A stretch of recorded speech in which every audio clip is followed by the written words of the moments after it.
Kamu jangan hanya nuruti karena berpikir waroi terus kamu benci kekayaan, benci pangkat, benci apa, tidak bisa seperti itu. Karena pangkat dan kekayaan ketika dikelola secara kesolehan maka akan menjadi energi positif yang luar biasa. Semenjak itu Muhammad bin Hasan Asyibani berhasil mendidik Imam Syafi'i.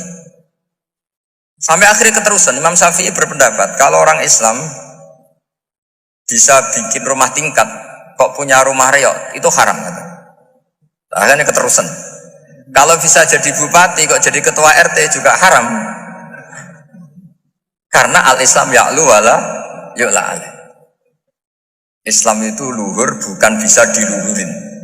Sehingga rata-rata orang Syafi'iyah termasuk kiai-kiai Indonesia itu rata-rata ya agak-agak politikus.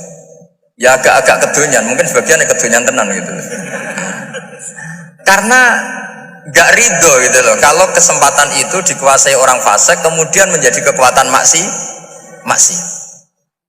Coba kalau bupati itu orang yang fasik kemudian programnya supaya rakyat seneng semalaman dangdutan yang purno misalnya, supaya rakyat seneng dibolehkan dugem, dibolehkan judi. Tapi kalau yang jabat orang soleh kan ada beberapa perda yang menolak penyakit apa? Masyarakat.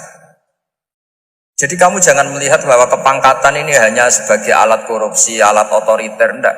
Asal kena orang soleh, maka ini menjadi energi kesolehan atau energi positif.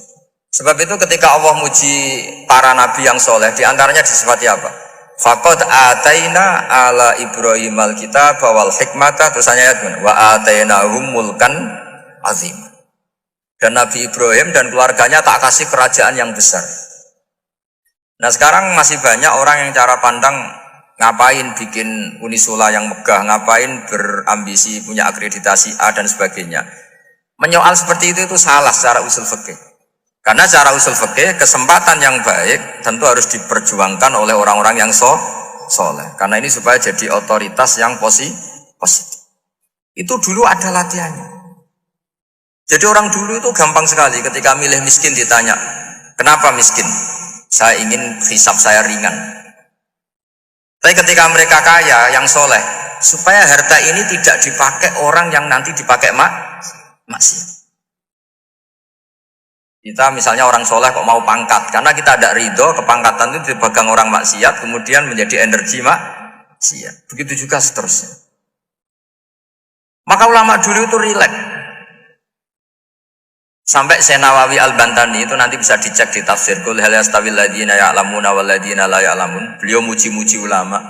Kemudian ada seorang yang agak hasud mungkin.